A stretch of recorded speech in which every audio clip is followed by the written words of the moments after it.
18절까지 말씀입니다. 제가 가진 성경은 구약성경 738페이지 느헤미야 8장 13절부터 18절까지 말씀을 제가 봉독해 드리겠습니다. 그 이튿날 뭇 백성의 족장들과 제사장들과 레위 사람들이 율법의 말씀을 밝히 알고자 하여 학사 에스라에게 모여서 율법에 기록된 바를 본즉 여호와께서 모세를 통하여 명령하시기를 이스라엘 자손은 7째 달 절기에 초막에서 거할지니라 하였고, 또 일러스되 모든 성읍과 예루살렘에 공포하여 이르기를 너희는 산에 가서 감람나무 가지와 덜 감람나무 가지와 화석류 나무 가지와 종려나무 가지와 기타 무성한 나무 가지를 가져다가 기록한 바를 따라 초막을 지어라 하라 한지라. 백성이 이에 나가서 나뭇가지를 가져다가 혹은 지붕 위에 혹은 뜰 안에 혹은 하나님의 전 뜰에 혹은 수문 광장에 혹은 에브라임 문 광장에 초막을 짓되 사로잡혔다가 돌아온 회중이 다 초막을 짓고 그 안에서 거하니 눈의 아들 여호수아 때로부터 그날까지 이스라엘 자손이 이같이 행한 일이 없었으므로 이에 크게 기뻐하며 에스라는 첫날부터 끝날까지 날마다 하나님의 율법책을 낭독하고 무리가 이래 동안 절기를 지키고 8째 날에 규례를 따라 성회를 열었느니라. 아멘. 성도 여러분, 오늘 어떻습니까? 네, 시작. 즐거운 교회, 행복한 가정, 건강한 사회. 아멘. 오늘 이호정 목사님 이 말씀을 가지고 거친 믿음, 거친 순종이란 제목으로 말씀 주실 때에 큰 은혜 받으시길 바랍니다. 우리 나오실 때 할렐루야로 힘차게 한번 맞이하도록 하겠습니다. 할렐루야! 네, 반갑습니다. 기도하겠습니다. 살아계신 아버지 하나님 감사합니다. 오늘 이 귀한 교회에 와서 하나님의 말씀 증거할 때 성령 하나님께서 역사하시고 하늘문을 여시고 놀라운 하나님의 은혜를 쏟아부어 주시옵소서. 예수님의 이름으로 기도드리옵나이다. 아멘. 부산에서 왔습니다. 그런데 서울 분들은 뭐 이런 거 잘하시네요 보니까. 우리 교회에서는 상상도 못할 일인데 우리도 한번 해봐야 되겠습니다. 보니까 너무 좋습니다. 우리 오늘 하나님의 말씀으로 우리 은혜 받도록 하겠습니다. 제가 권사님들과 성경부를 할 때 제가 놀라는 게 하나씩 있습니다. 50년 전에 은혜 받았던 이야기를 마치 어젯밤에 받은 은혜처럼 얘기를 하는 경우들이 종종 있습니다. 시골 교회에 부흥회를 했는데 그때 은혜를 받았다 하면서 심지어 설교하신 목사님의 성함이나 심지어 설교 본문까지 다 기억하고 제가 아는 한 권사님은 설교 내용까지 다 기억하시더라고요. 보니까 그게 50년 전에 들었던 설교를 기억하는 것이죠. 제가 물어봤습니다. 지난주에 제 설교는 기억나십니까? 제가 그걸 어떻게 기억합니까? 아니 지난주에 들은 내 설교는 하나도 기억 못하면서 50년 전에 들었던 설교의 본문 내용까지 예화까지 다 기억하는 그 차이는 어디서 나는 걸까요? 지난주의 설교는 기억 못해도 50년 전에 설교 본문까지 기억한 이유, 제가 여러분을 들으면서 공통점이 하나 있다는 것을 알았습니다. 바로 예수님을 가장 뜨겁게 사랑하는 시기에 있었던 일이라고 하는 것을 알게 되었습니다.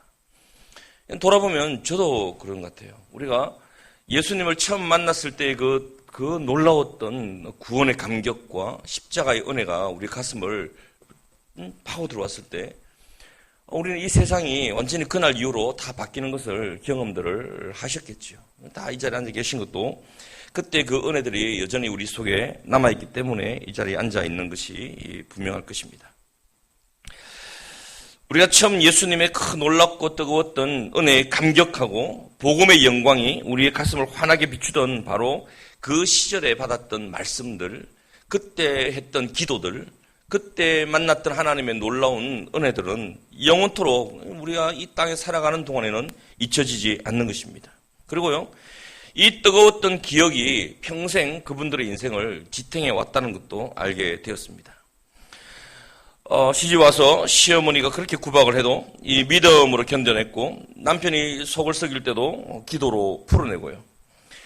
또 자녀들을 키우면서 밤잠 못 드는 힘든 일이 있을 때에도 하나님께서 지켜주기를 소망하면서 이겨냈던 것들이 바로 그때 받았던 그 말씀과 은혜, 또 십자가의 감격 때문이었다는 것을 알게 됩니다. 그래서 우리 권사님들은 젊은 집사님들이 와서 상담하면 대답이 다 똑같습니다. 어떤 문제를 가지고 와도 아유 뭐 그런 걸 걱정하냐, 기도하면 되지. 대답이 다 똑같아요. 예외가 별로 없습니다. 근데 그게 권사님들이 몰라서가 아니라 그분들이 평생 그렇게 살아왔기 때문이죠. 우리는 이런 예를 좀 봐도요, 예수님을 사랑하는 것이 우리 성도들의 가장 큰 힘이고 가장 큰 능력인 것을 알 수가 있습니다. 그 예수님의 십자가의 뜨거운 사랑이 우리 가슴에 넘칠 때, 그때 우리는 그 사랑으로 인해서 깊은 한밤중에도 가서 철야 기도를 하고, 또 새벽에 마룻바닥에 엎드려서 눈물을 쏟아내며 기도했던 그런 믿음의 역사들을 가지게 됩니다. 발이 부르트도록 전도하고, 또 우리가 힘에 겹도록 순종하고 선교하는 이 모든 이유들이요, 바로 내 안에 찾아오신 예수님의 십자가의 뜨거움이 우리 속에 불이 붙어 있을 때 이것이 가능했던 것입니다. 밋밋한 사랑은 기억에 남지 않지요. 결국 이 예수님을 향한 뜨거운 사랑, 이 거침없는 이 믿음의 행보들이 지금도 우리 영혼들을 살아있게 하는 가장 강력한 힘이라는 사실을 우리는 기억해야 합니다. 오늘 성경에 보면 이스라엘 민족의 역사가 나옵니다. 이스라엘 민족이 범죄했죠. 하나님께서 심판했습니다. 그들은 바벨론의 포로로 끌려가서 70년 동안 포로 생활을 하게 됩니다. 그리고 1차, 2차, 3차를 거쳐서 돌아오게 되는데 2차 귀환이라고 할 때 두 번째 돌아오는 그 시간에 느헤미야라고 하는 아주 걸출한 지도자가 나타났습니다. 이 느헤미야는 오랜 수군이었던 예루살렘 성벽을 재건하는 데 성공을 합니다. 사실 이게 이스라엘 사람들의 가장 시급한 문제였고 가장 힘든 문제였기 때문에 느헤미야를 통해서 성벽이 딱 재건되고 나니까 아주 눈앞에 가장 힘들었던 급박한 문제가 해결이 된 것이죠. 자, 이 문제가 해결되고 나니까 이제 이 이스라엘 민족은요, 하나님에 대해서 관심을 가지기 시작을 합니다. 그들은 궁금했습니다. 도대체 왜 우리 조상들은 그렇게 심판당하고 멸망할 수밖에 없었던가? 그들은 하나님의 말씀을 더 알고 싶어 했고 배우고 싶어 했습니다. 그래서 오늘 말씀에 보니까 하나님의 말씀을 체계적으로 배우는 장면이 등장을 합니다. 하나님의 말씀을 배우면서 이들이 깨닫게 된 것이 하나 있습니다. 우리 조상들이 하나님을 진심으로 사랑하지 않았구나. 이 하나님의 말씀을 한 번도 지킨 적이 없었구나. 이 두 가지 사실을 이들은 깨닫게 되었습니다. 그래서 이들은요, 이 포로에서 돌아온 이 후손들은 이제 우리는 하나님을 사랑하는 마음으로 하나님이 말씀하신 이 말씀을 지켜 순종해보자라고 결심을 하게 되죠. 그리고 마침 그 중에 하나가 오늘 나오는 이 초막절이라는 절기를 알게 되었습니다. 이 초막절이라고 하는 절기는 3대 절기 중에 마지막 절기인데, 광야 시절에 하나님께서 이스라엘 민족을 그 광야에서 지켜주시는 것을, 그 은혜를 기억하며 초막을 짓고, 그러니까 뭐 이렇게 풀로 이렇게 뭐 천막 같은 걸 짓고 일주일 동안 광야 때처럼 기념하며 생활하는 것을 의미합니다. 그래서 이 현재 그 후손인 이 이스라엘 민족은요, 우리 이 절기를 다시 한번 우리가 부활시켜서 한번 해보자라고 서로 얘기하게 되죠. 그러나 문제는 뭐냐면 이 절기는요, 여호수아, 그 까마득한 여호수아 시대 이후에는 별로 지켜보지 않은 절기였습니다. 그러니까 초막절이라는 것이 있는 건 알겠는데, 또 이 지키라는 명령도 알겠는데, 본 적도 없고 들은 적도 없는 아주 옛날 조상들의 시대에만 잠시 지켰던 절기였던 것이죠. 이 포로 귀환 후에 이스라엘 이 사람들은요, 이 초막절 지키기를 결심을 했지만 이 뭐 해본 적이 없으니까 모든 것이 다 막막했겠죠. 그래서 이제 말씀을 따라 이제 초막절을 시도하기를 시작을 합니다. 나뭇가지를 주워다가 얼기설기 초막을 지었을 것입니다. 뭐 잘 모를 때는 뭐 옆집에 어떻게 짓는가 눈여겨봤다가 따라하기도 하고 했겠죠. 그리고 뭐 제사장들도 초막절 절기를 진행을 했겠지만 이거 뭐 제대로 해본 적이 없으니까 아마 여러 가지 문제들이 많이 발생을 했을 것입니다. 아마도 초막은 엉성했고 행사 진행도 미숙하기 짝이 없었을 것입니다. 옛날 여호수아 시대에 지었던 초막에 비하면 이 지금 이들이 하는 초막절은 부족한 초막절이었습니다. 그러나 오늘 말씀의 17절에 보니까 이렇게 말씀합니다. 사로잡혔다가 돌아온 회중이 다 초막을 짓고 그 안에 그 안이 눈의 아들 여호수아 때로부터 그날까지 이스라엘 자손이 이같이 행한 일이 없었으므로 크게 기뻐했다라고 말씀하고 있습니다. 이 응상 초막절에 하나님께서 그들에게 큰 기쁨을 부어주셨다는 것을 알 수 있습니다. 그 후에 이 9장에 넘어가면요, 이스라엘의 전무후무한 대부흥운동이 일어나서 나라가 강성하게 되고 또 회복되는 초석을 마련하게 됩니다. 다시 말하면 이 어설프기 짝이 없는 이 초막절 절기는요, 이스라엘 민족의 한 시대의 역사를 바꾸는 매우 중요한 그런 기회가 되었다는 것이죠. 우리는 이걸 통해서 중요한 것을 알 수 있습니다. 우리는 하나님 앞에 예배 드리는 것이나 하나님을 따르는 믿음 생활을 하는 것을요, 굉장히 완벽하게 혹은 아주 우아하게 세련되게 해야 되는 것처럼 생각을 합니다. 그러나 하나님의 기쁨이 임하고 하나님의 부흥이 임하는 이스라엘의 회복의 모습에서 이들이 능숙하거나 우아하거나 품격이 넘치거나 그런 모습은 별로 없습니다. 단 하나만 있습니다. 단 하나. 다시 하나님을 뜨겁게 사랑하고자 하는 그 사랑하는 마음을 가지고 그들이 순종으로 행동을 옮긴 그곳에 하나님께서는 기쁨을 부으시고 하나님의 역사를 일으키시고 이스라엘 민족의 운명을 바꾸는 그런 계기를 만드셨다는 것입니다. 그러므로 우리가 기억해야 될 것이 이것입니다. 내 인생의 역사 가운데서도요, 또 우리 주님의 교회에 앞으로 나갈 비전 가운데서도 가장 밑바탕의 토대가 될 것이 무엇이냐. 여러 가지 많은 것도 있을 것이라고 또 많은 것을 생각하겠지만 뺄 수 없는 가장 중요한 것은 하나님을 향한 뜨거운 사랑과 열망을 회복하는 것에 있음을 잊지 않으시기를 주의 이름으로 축원합니다. 우리 한번 따라하시죠. 하나님을 뜨겁게 사랑합시다. 저는 1985년 12월 6일 저녁에 예수님을 만났습니다. 혼자 제가 믿음이 없었어요. 우리 집안에서 예수님을 제가 처음 믿었거든요. 혼자 교회에서 친구 만나기로 했다가 친구가 안 오는 바람에 기다리고 있는 중에 심심해서 눈앞에 있는 조그만한 성경책을 펼쳐들었습니다. 마침 딱 펼친 데가 요한복음 19장, 예수님께서 십자가에 못 박히는 장면이었는데 그냥 이제 심심해서 읽었어요. 좀 읽어 나가는데 예수님께서 고난 당하시는 그 모습이요, 그 말씀을 읽는 중에 내 가슴이 갑자기 뜨거워지기 시작하는 거예요. 그러면서 상상도 하지 못했던 내 마음속 깊숙한 곳에서부터 내가 죄인이라는 사실이 갑자기 믿어지기 시작하는 거예요. 그리고 나도 모르게 통곡이 터져나오기 시작했습니다. 눈물, 콧물이 쏟아져 나오는데 제가 태어나서 내 기억이에요. 그렇게 울어본 적이 없었어요. 이게 눈물에다 콧물, 은혜 받을 때 흘리는 눈물과 콧물이 또 얼마나 또 끈기가 있는지 아시죠? 콧물이 바닥까지 줄줄줄 흘러내는데 끊어지지도 않고 또 한겨울이어가지고 또 그렇게 또 차가워요. 그래가지고 울고 닦아내고 제가 그렇게 운 적이 없습니다. 근데 몇 시간 동안을 제가 5분 듣기도 못하던 사람이었는데 그날 밤에 정말 몇 시간을 나중에는요 너무 가슴이 뜨거워가지고 바닥에 내려앉아가지고 나도 모르게 이렇게 엎드려서 뒹굴면서 기도를 했습니다. 그리고 나서 내 마음속에 찾아오는 그 기쁨은 상상을 넘어서는 거예요. 세상에 이런 행복함과 이런 기쁨이 있는가? 교회에 나가서 이제 세면대에 가서 샤워를 하고, 샤워가 아니죠. 세수를 하고, 걸레로 다 이제 콧물 닦고 나서 밖에 나갔는데 세상이 완전히 바뀐 거예요, 이게. 교회가 산 밑에 있어가지고 어두컴컴했는데 앞에 큰 소나무들이 있었거든요. 밤에 보면 굉장히 겨울 바람에 막 흔들리면 무섭다 그래요. 그런데 제가 딱 나가니까요, 이 소나무들이 바람에 막 흔들리는데 제가 마치 환상처럼 이 소나무들이 막 찬양을 해, 찬양. 손을 흔들면서. 야, 니네들이 거기 서서 찬양하고 있었구나. 내가 처음 알았어요, 그걸.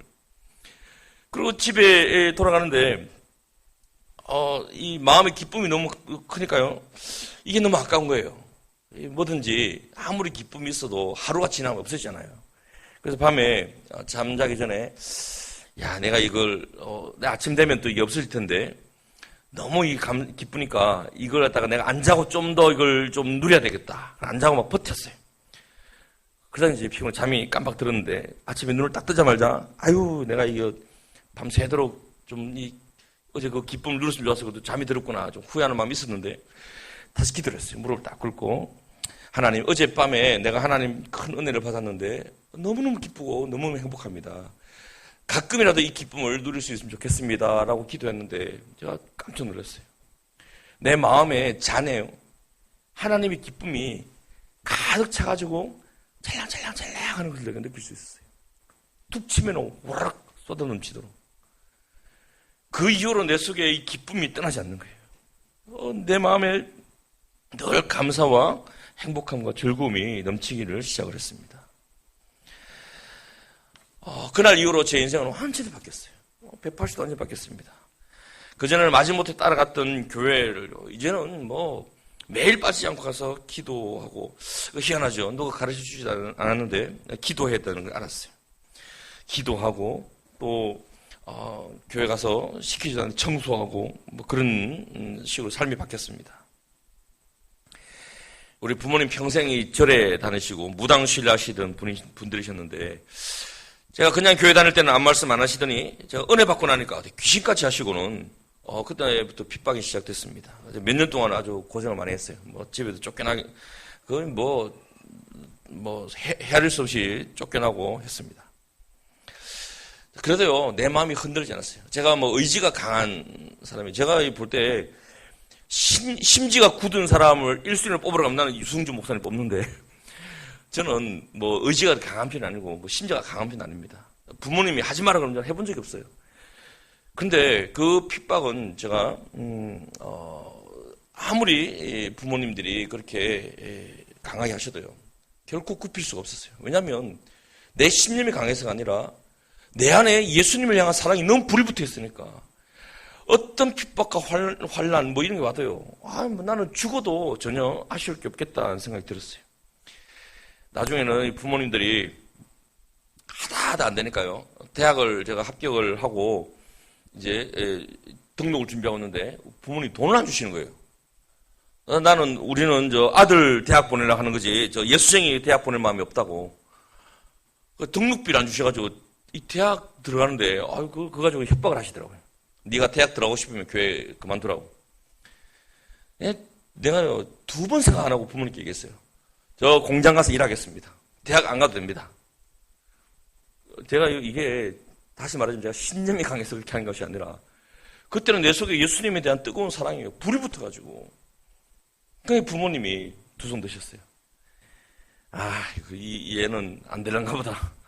이제 대학 등록금 그때부터 이제 교회 가는 걸 다 허락하시고 포기하셨어요. 그래서 여러분 제가 이렇게 제 은혜 받은 이야기를 말씀드린 이유는요 바로 그 다음에 나오는 이야기 때문입니다. 제가 청년이 되고 이제 대학을 졸업하면서 신학교를 들어가려고 기도하면서 준비를 했습니다. 그때 내 인생에 가장 캄캄한 상황이 닥쳤습니다. 대학 졸업하고 이제 신학대학원에 시험을 합격을 했는데 그때 마침 우리 아버지께서요 아주 친한 친구분에게 사기를 당하셨어요. 전 재산을 다 날리고 하루아침에 빚더미에 올라 앉았습니다. 매일 빚쟁이가 찾아와가지고 협박을 하는데 그 지옥 같은 날들이 시작이 되었습니다.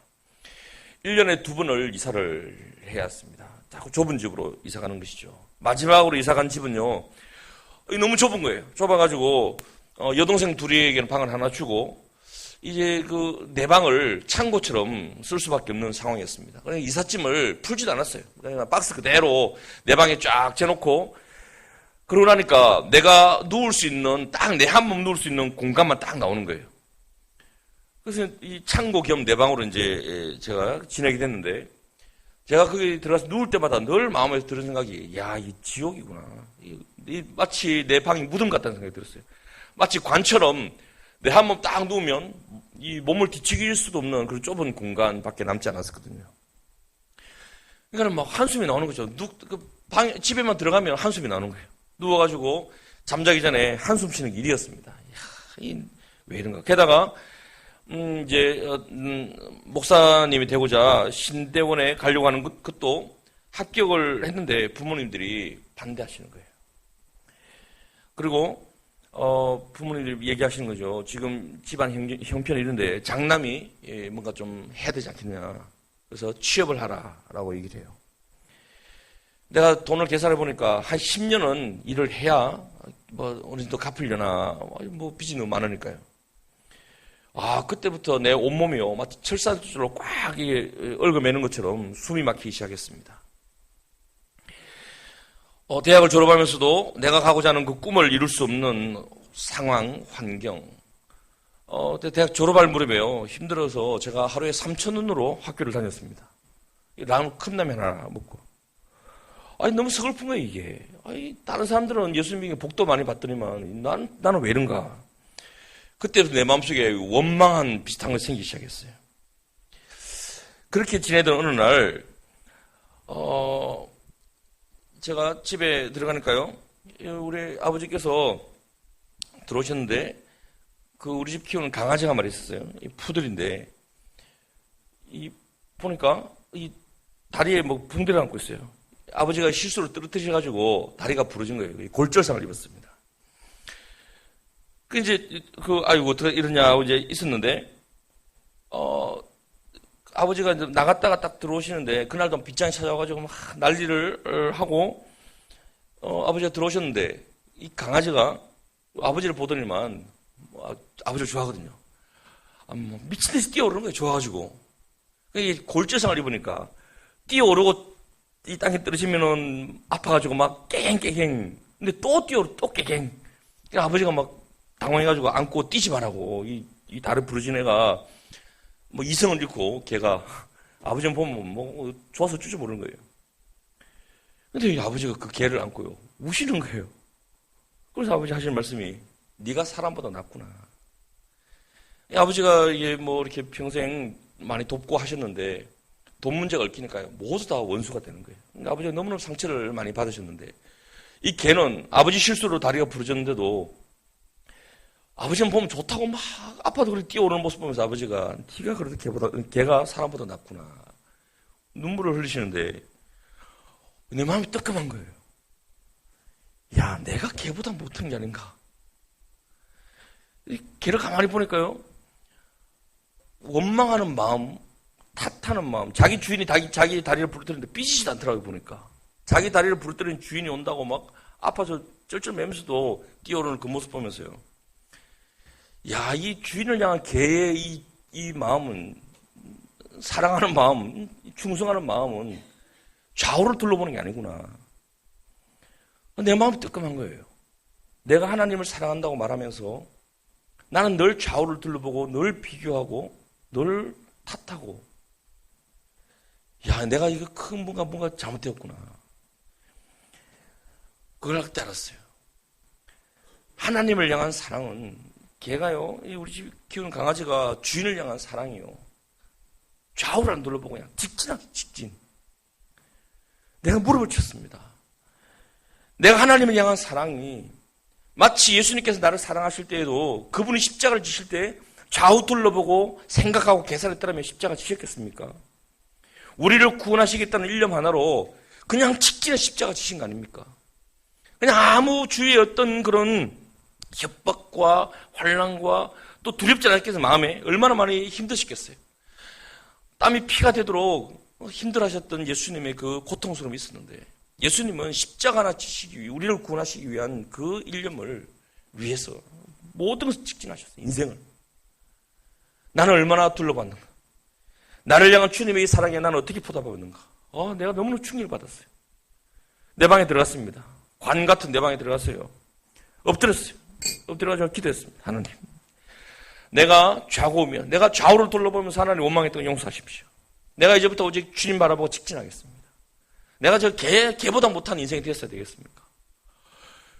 그리고 오랫동안 메말랐던 눈물이 막 쏟아져 나오기 시작하는 거예요. 그러면서 1985년에 제가 고등학교 시절에 하나님 만났던 그 뜨거움이요, 다시 내 속에 불이 붙어 일어나는 거예요. 그날부터 밤에 들어오면요, 들어가서 엎드려서 기도하는 것이 일이 되었어요. 참 내가 그때 놀라운 체험을 한 게 그것입니다. 그 관 같은 곳에 누워가지고 한숨만 쉴 때는 무덤이 따로 없었는데 누워있던 몸을 일으켜서 엎드려가지고 기도하니까요. 그것이 하나님의 능력의 기도굴이 되더라고요. 그 작은 무덤 같은 방이요. 하나님의 영광이 가득하기 시작한 거예요. 그 어떤 곳보다도 행복한 감사가 넘치는 그런 공간으로 변화되기 시작했습니다. 성도 여러분, 마치 지금 나의 인생이 무덤 같다고 생각하시는 분도 있을지 모르겠습니다. 마치 내가 관에 누워서 옴짝달싹 못하는 그런 사방에 막혀있는 그런 상황이 되었다라고 생각하시는 분이 계실지 모르겠어요. 제가 비결을 하나 알려드리면요. 누워있지 마시고 그 자리에서 엎드리세요. 몸을 돌이켜서. 그리고 다시 한번 나를 처음 만나주셨던 예수 그리스도의 나를 구원하시기 위해 직진하셨던 그 주님의 인생을 돌아보시며 그 십자가 앞에 나의 영혼을 무릎 꿇으시기를 바랍니다. 그럼 그 속에서요. 그 공간이요. 그 복음의 영광으로 내 인생이 변화되는 것을 느낄 수가 있을 거예요. 무덤 같은 그곳이 천국처럼 변하는 것을 체험하게 될 것입니다. 나를 노려보고 있던 같은 환경들이요. 손을 흔들며 찬양하는 듯한 모습으로 바뀌는 것을 경험할 수 있을 거예요. 은혜가 넘치기 시작하고 다시 감사가 회복되기 시작하는 그때부터요. 사방에 막혀있던 것 같았는데 길이 보이기 시작하더라고요. 땅 길이 아니라 내 속에 있는 소망이 다시 빛을 발하기 시작하는 거예요. 그때부터 내가 하나님을 의지하는 마음들이 생기기 시작. 지금 내가 신학교를 못 가더라도 하나님께서 나를 주님의 때가 되면 나를 보내시겠지라는 기대감으로요. 그때부터 내 마음을요 바꾸기 시작했어요. 근데 하나님의 때는 멀지 않았습니다. 불과 몇 달 안 지나서 그해 말에 하나님께서 마음에 강한 기도 중에 사인으로 다시 신학교를 가라는 말씀을 주셨어요. 그래서 제가 다시 신학교를 이제 시험을 치고 합격을 하고 이제 그걸 부모님께 말씀을 드렸습니다. 작년에 그렇게 반대하셨는데 1년 만에요. 우리 아버지께서 네가 할 만큼 했다. 이제 네 길을 가라 그러시더라고요. 그래서 제가 얘기했습니다. 아버지, 저는 혼자 가면 안 됩니다. 뭔 소리야 그래요? 저 목사님들이 부모님들이 신학생들 그 신학교 간 분들 뒤에서 기도 안 해주면 그 목사 못 됩니다. 그러니까 우리 아버지가 심각하게 고민을 막 하시더라고요. 어떻게 된대? 아버지 부모님들 교회 가셔야죠. 그러니까 부모님 고민하시다가 우리 아버지는 그러니까 은혜 받고 나온 게 아니라 아들이 신학교 들어가서 나 때문에 뭐 이렇게 길이 막힌다 그 생각에 그래 그러면은 뭐 어쩔 수 없이 가긴 가야 되겠네. 그래가지고 우리 부모님들이 교회를 나오기 시작하셨어요. 그렇게 우리 아버지가요. 제가 한참 핍박 받을 때 우리 교회 휘발유통 들고 쫓아온 분이거든요. 그리고 목사님이 놀래가지고 교회 불질겠다고 그랬던 분인데, 그래서 우리 어머니는 제가 예배 드리는 중에 제 머리끄댕이 붙잡고 끌고 나가신 그런 기질을 가신 분들이에요. 근데 그분들이 그 교회에 등록을 하시죠. 참 은혜가 넘쳤습니다. 우리 부모님 지금도 지금 이제 연세가 많으시지만 지금도 참 신앙을 잘하시고 양산의 삼양교회 선교 계신데 우리 어머니께서는 이번에 명예지만 권사님이 되셨습니다. 명예 권사를 해가지고 이제 연세 많으신 분들 전도왕입니다. 그 교회에서 1000명이 넘는 교회인데요. 거기 전도왕을 해마다 하세요. 그때 내가 그렇게 소원했던 가정보고마가요. 그 무덤 같은 시간을 딱 통과하니까 열리는 것을 경험할 수 있었습니다.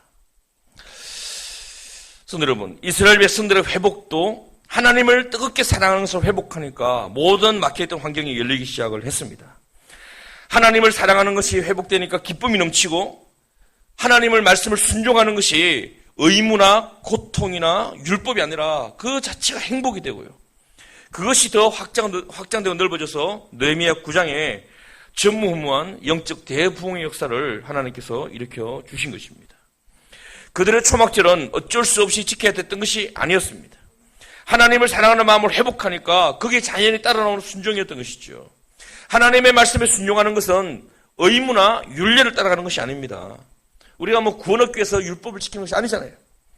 나를 사랑하셔서 십자가 지시는 것에 일말의 망설임도 없이 거침없이 나아가셨던 예수 그리스도를 내가 뜨겁게 사랑하고 나도 그 길을 따라가는 것이 순종인 것입니다.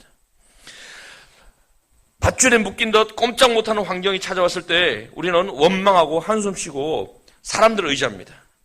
그러나 내가 그곳에서 다시 엎드려서 내 안에 나를 찾아오셨던 그게 50년 전이었던 20년 전이었던 3년 전이었던 나를 찾아오셔서 나를 구원하신 예수 그리스도의 십자가의 뜨거움을 내 안에 다시 회복한다면 그 무덤 같은 환경이 천국으로 변화되고 묶여있던 모든 문제들이 풀리는 역사가 일어나게 된다는 사실을 기억하시기를 다시 한번 주의 이름으로 축원합니다.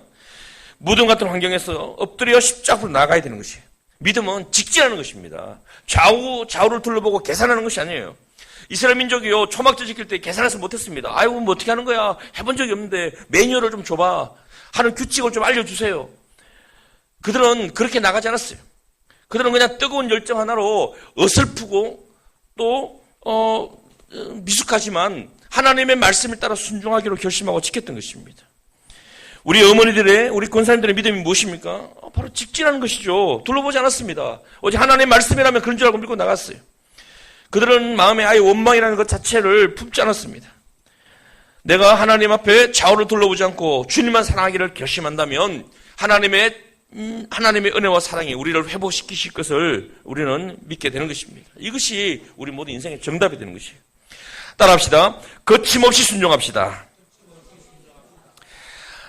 제가 신학교 들어갈 때 부모님 전도 됐습니다. 우리 어머니가요, 이제 예수님 조금 알고 은혜를 받긴 받은 것 같은데 잘 안 믿으신대요. 그래서 제가 나도 모르요. 제가 이제 목사니까, 아들이 목사니까 내가 어떻게 하나님을 더 깊이 체험할 수 있겠냐 얘기를 해요. 그래서 제가 특별하게 순종하십시오. 그러니까는 뭘 특별하게 해야 돼? 목사님이 뭐 하신다 그러면 거기에 잘 한번 힘들어도 한번 해보시라고 내가 권면을 했습니다. 근데 마침 그때 그 교회 목사님께서 특별 새벽 기도회를 60일 동안 한다고 선포를 하신 거예요. 그래서 우리 어머니는 새벽에 한번 일어나 보신 적이 없는데, 그래, 한번 해볼까 결심을 했습니다. 이 기도 제목을 내라 하니까요. 이분이, 우리 어머니께서 무슨 기도 제목을 냈냐면, 빚쟁이들한테 막 시달릴 때, 아버지 아주 친하신 분에게 1,000만 원을 빌렸는데, 10년 동안 못 갚은 거예요. 이게 그것 때문에 사이도 안 좋아지고 그렇게 어릴 때부터 지냈던 관계가요 엉망이 돼버린 거예요. 그러니까는 아버지고 어머니고 이 마음에 이 빚을 못 갚은 게 너무 마음에 아파하고 힘들었는데 우리 어머니가 그래 이 1,000만 원 갚아달라고 기도하자. 하나님 앞에 기도 좀 넣고 기도하기 시작했습니다. 매일 새벽 나가가지고 하나님 앞에 기도했어요. 그래서 제가 좀 약간 걱정이 됐습니다. 60일 동안 기도했는데 10년 동안 못 갚은 1,000만 원이 그때는 1,000만 원도 큰 돈이었거든요. 이거 갑자기 없는 돈이 생길 것도 아니고. 그래, 어머니는요, 아주 순종하는 마음을 가지고, 그래, 내가 하나님 사랑하는 건 내가 알겠으니까 내가 하나님 앞에 특별하게 순종을 하자라고 나가기 시작했어요. 60일 동안을 매일 새벽 빠짐없이 나갔습니다. 그리고 드디어 마쳤어요. 전화가 왔습니다. 제가 걱정이 돼.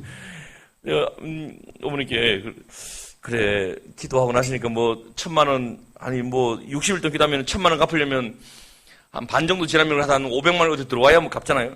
근데 한 푼도 생긴 게 없어요. 딱 끝나고 나서 어머니가 전화 와가지고, 어머니 됐습니까? 그러고 보니까, 아직 안 됐는데, 내 마음에 기쁨이 있다는 거예요. 근데 느낌이 왔어요. 그래, 다행이다. 우리 시험 들진 않겠구나. 그래, 어머니, 그게 중요한 겁니다. 돈 1,000만 원 중요한 게 아니고. 근데 어머니가 그래요. 내 마음에 응답은 안 되는데 뭔가 기쁨이 있어. 그래서 내가, 그것만은 다행이다 생각했어요. 근데 딱 3일 뒤에 10년 만에요. 그 빚진 사람에게 그쪽에서 먼저 전화가 왔어요. 어머니가 연락한 게 아니고 10년 만에 전화가 와가지고 이렇게 얘기하신 거예요. 우리가 어릴 때부터 참 친하게 지냈는데 돈 그 몇 푼이 뭐라고. 이기 때문에 우리 이 관계가 엉망이 되게 난 마음이 너무 속이 상한다. 내가 그 돈 그냥 엄등으로 탕감해 줄 테니까 이번 주 토요일 우리 막내 아들 결혼하는데 결혼식이나 오라고. 내가 그 돈 다 가품을 해주겠다고. 우리 어머니가요. 전화기 들고 통하다가 전화기를 뚝 떨어뜨려 버리셨어요. 얼마나 충격을 받으셨는지. 60일 딱 기도하고 나니까 하나님께서 그쪽에서 먼저 전화가 와가지고 1,000만 원 없는 걸 해주겠다. 우리 아들 결혼식에 한번 오고, 지금도 아주 친하게 잘 지내고 계십니다. 그게 우리 어머니의 굉장한 체험이 됐어요. 하나님을 사랑하는 마음을 가서 뜨거운 마음을 품고요. 하나님께서 내게 주시는 기회를 가지고 특별하게 순종하는 곳에 하나님의 특별한 기적의 역사가 일어날 줄 믿으시기를 바랍니다. 왜 내 인생에 아무런 일이 나지 않습니까? 하나님이 살아계시면 왜 밋밋한가요? 특별한 순종을 해본 적이 없거든요. 하나님 사랑합니다. 말만 사랑하지. 내가 하나님의 말씀을 따라 뭔가 내가 나의 삶을 헌신하고 드려보고 한 기억이 없는 분들은요, 하나님의 놀라운 역사들을 경험하기 어려운 것이죠. 성도 여러분, 주님께서는 우리를 그냥 구원하고 천국 갈 그냥 입장권 정도 주시기 위해서 우리를 구원하신 것이 아니라 이 땅에서 우리를 주님의 나라로 변화시키기 위한 예수 그리스도의 제자로 부르셨음을 잊지 않으시기를 주님 축원합니다. 이 땅에 사는 동안은 제자처럼 살아야 돼요. 사도처럼 살아야 됩니다. 사도는 아니지만 우리는 사도의 계승자들이잖아요. 근데 우리가 주님의 십자가 은혜에 감사한다면요, 우리는 그만큼 하나님 앞에 헌신하며 살아야 되는 거예요. 성도 여러분, 하나님께서 내게 주신 이 놀라운 은혜들을 결코 가벼이 여기지 않게 되기를 바랍니다. 순종은 계산하는 것이 아니죠. 이스라엘 민족들이 초막절 지킬 때 계산 안 하고 투박하고 무식하지만 그냥 말씀에 살아니까 그대로 했던 것처럼 우리의 순종은 이들처럼 거침없이 하는 것입니다. 하나님의 말씀이 나에게 명령하시면 망설이지 않고 주님 앞에 나가야 되는 것이에요. 계산하고 따지고 우아하기를 바라고 뭔가 품격 있기를 바라고, 그것이 하나님이 원하시는 순종이 아니라는 것입니다. 성도 여러분, 이스라엘 초막절은 엉성하고 어설픈 초막절이었던 것입니다. 그러나 그것이 이스라엘의 운명을 바꾸었듯이 우리의 어설픈 순종, 그러나 내가 하나님을 사랑하는 그 마음으로 나아가는 그 순종 가운데 하나님의 역사들이 일어나는 것을 보시게 될 것이에요. 오늘 성경 신예배라고 제가 알고 기도 준비하고 왔습니다. 우리 주님께서 우리 가장 기뻐하시는 건 뭐냐? 우리 어머니 얘기를 쭉 하게 되는데, 기도응답 받은 다음에 어머니가 너무너무 감격을 했어요. 그래서 저한테 하나님 살아계시는 확신한다 얘기를 하면서 하나님이 정말 기뻐하는 일을 하고 싶다는 거예요. 뭐 하나님이 뭘 하면 제일 기뻐하시냐? 그래서 제가 얘기했습니다. 하나님이 가장 기뻐하시는 것은 영혼을 살리는 것입니다. 전도하고 선교하는 것을 하나님께서 가장 기뻐하십니다. 우리 어머니가 초신자잖아요. 마음이 그게 확 와닿았어요. 그날부터 비가 오나 눈이 오나 전도팀을 따라서 전을 꾸면서 전도하기 시작하셨어요. 1년 뒤부터요, 지금 뭐 20년 가까이 되는데 해마다 전도상을 받는 전도왕이 됐어요. 우리 어머니 할 줄 아는 건 하나밖에 없습니다. 하나님께서 가장 기뻐하신 일을 해야 되겠다는 그 초신자의 순수한 마음 하나가요, 수많은 영혼들을 살려내는 역사로 나타났어요. 여러분, 우리가 전도하는 것, 선교하는 것이 그냥 우리의 의무고 우리의 율법이고 우리의 규례이기 때문에 하는 것이 아닙니다. 나 같은 죄인을 구원하신 예수님의 십자가의 그 뜨거운 사랑이 불이 붙어 있으면 이 불을 옮겨주고자 하는 것은 당연한 마음이에요. 선교에 헌신하라 말도 사실은 어폐가 있죠. 이거는 선교는 헌신하는 것이 아니라 우리의 삶 자체가 되어야 하는 것이에요. 우리의 삶의 중심이 되어야 되는 것이죠. 성도 여러분, 우리가 받은 예수님의 십자가 은혜가 우리 가슴에 뜨겁게 달궈져 있다면 이 땅끝까지 주의 복음을 전하는데 온전하게 헌신하게 되시기를 주님의 이름으로 축원합니다. 하나님의 말씀 결론을 맺겠습니다. 이 시대는요, 참 많은 신앙생활에 품위가 있고 우아한 것 같아요. 그러나 하나님께서 이 시대에 요구하는 것은 어쩌면은 거침없는 믿음, 거침없는 순종, 하나님께서 그런 자들을 우리를 찾으시고 우리에게서 그런 모습들을 보기를 원하신다는 사실을 우리는 기억을 해야 할 것입니다. 나 같은 죄인을 찾아오셔서 그 나를 내가 눈물 콧물 쏟으며 하나님 앞에 감격했던 그 은혜의 날들을 아마 다 기억하고 계실 거예요. 그 뜨거운 사랑을 다시 한번 내 속에 회복하게 되시기를 주님 축원합니다. 그리고 그 뜨거운 사랑이 내 가슴에 불을 붙이면 나의 찬양, 나의 기도, 나의 순종, 나의 선교, 나의 전도, 이 모든 것들이 오직 예수 그리스도의 영광을 위해, 하나님 나라를 위해서 이런데 생명을 다해 헌신할 수 있는 믿음의 종들 다 되시기를 주님의 이름으로 축원합니다. 우리 기도하시겠습니다. 우리 하나님 앞에 우리 한번